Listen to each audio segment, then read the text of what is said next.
మా సమస్యలు తీర్చాలంటూ ఎంఈఓ కార్యాలయం ముందు ధర్నా చేపట్టిన మధ్యాహ్న భోజన కార్మికులు సమ్మె నోటీసు అందజేత రాజన్న సిరిసిల్ల జిల్లా ఇల్లంతకుంట మండల కేంద్రంలోని ఎంఈఓ కార్యాలయం ముందు మధ్యాహ్న భోజన కార్మికులు బిల్లులు గత 10 నెలల నుండి రావడం లేదని, కాంగ్రెస్ ప్రభుత్వం ఎన్నికల మేనిఫెస్టోలో 10,000 రూపాయల జీతాన్ని ఇస్తారని చెప్పి నేటికి ఇవ్వడం లేదని, నిత్యావసర సరుకులు ప్రభుత్వం సప్లై చేయాలని డిమాండ్ చేస్తూ ఈరోజు ఎంఈఓ కార్యాలయం ముందు ధర్నా నిర్వహించారు. ఈ నెల 6-7 తేదీల్లో సమ్మె నోటీసు అందజేశారు.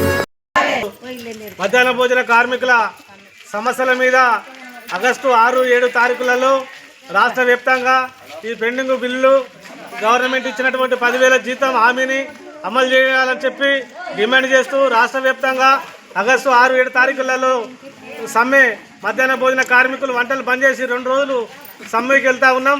మాకు 10 నెలల కొడుగుడ్ల బిల్లులు రావాలి, మాకు వంట పాత్రలు ఇవ్వలేదు, ఇలా గ్యాస్ పొయ్యిలు ఇచ్చారు కానీ గ్యాస్ పొయ్యిలు ఇవ్వలేదు, సిలిండర్లు ఇచ్చి మరి పొయ్యిలు ఇవ్వకపోతే మరి ఎట్లా అంటాడు, మాకు ఒక సిలిండర్లు ఇచ్చారు, పొయ్యిలు వెంటనే పొయ్యిలు ఇవ్వాలి, ఇలా మరి గ్యాస్ చాలు చేయాలని చెప్పి అధికారులు ఒత్తిడి చేస్తూ ఉన్నారు.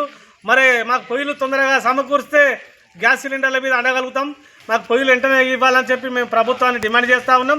మాకు గ్యాస్ అనేది ఉచితంగా సరఫరా చేయాలని నెలకు మరి మేము నింపించుకోవాలంటే 1,000 రూపాయలు పెట్టి మేము నింపించుకోలేని పరిస్థితి. ఇలా ప్రభుత్వం మాకు ఇచ్చేదే 3,000 జీతం, ఆ 3,000 జీతంలో సుతం ఇలా పిల్లలకు వంట చేయాలంటే అనేక ఇబ్బందుల పాలు అప్పులు చేసి ఇలా లక్షల కొద్ది అప్పులు చేసి కిరాణా షాపు వాళ్ళు ఉద్ధరించని పరిస్థితి ఉంది. ప్రభుత్వం 10 నెలల నుండి బిల్లులు పెండింగ్లో ఉన్నాయి, ఈ బిల్లులు వెంటనే రిలీజ్ చేయాలని చెప్పి మేము డిమాండ్ చేస్తూ ఉన్నాం.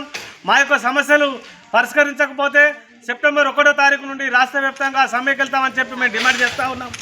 మాకు మధ్యాహ్న భోజన కార్మికులకు రావాల్సినటువంటి బకాయిలు వెంటనే చెల్లించి ఇలా మెనూ ఛార్జీలు పెంచాలి. ఇలా మెనూ ఛార్జీలు పెంచకుండా 2 కూరలు పెట్టాలంటే మాకు ఇచ్చేది ఒకటే కూరకు పైసలు ఇస్తూ ఉన్నారు, 2 కూరలకు పైసలు వస్తారు, ఒకటే కూరకు పైసలు వస్తున్నాయి, మరి 2 కూరలు పెట్టమని చెప్పి ఇబ్బంది పెడతా ఉన్నారు. ఇలా కోడిగుడ్ల సమస్య, ఇలా ప్రభుత్వం మాకు ఇచ్చేది 6 రూపాయలు కోడిగుడ్డుకు, ఇలా బయట 7 రూపాయలు 8 రూపాయలకు కోడిగుడ్డుకు దొరుకుతూ ఉన్నది. మరి ఆ మధ్యాహ్న భోజన కార్మికులు నష్టపోతూ ఉన్నారు. ప్రభుత్వం వెంటనే మాకు ఇచ్చేంత వరకు కోడిగుడ్లు సప్లై చేసేంత వరకు మేము కోడిగుడ్లు పెట్టమని చెప్పి ఈ ప్రభుత్వాన్ని డిమాండ్ చేస్తూ ఉన్నాం. మా యొక్క సమస్యలు పరిష్కరించకపోతే రేపు జరగబోయే పరిణామాలకు ప్రభుత్వం బాధ్యత వహించాలి. ఇలా మోడీ అధికారంలో ఉండి మధ్యాహ్న భోజన కార్మికులకు ఇచ్చే జీతాలందరికీ ఉద్యోగ భద్రత కల్పించాలి, ఐడెంటిటీ కార్డు ఇవ్వాలి, వాళ్ళందరికీ డ్రెస్ కోడ్ అమలు చేయాలని చెప్పి మేము డిమాండ్ చేస్తూ ఉన్నాం.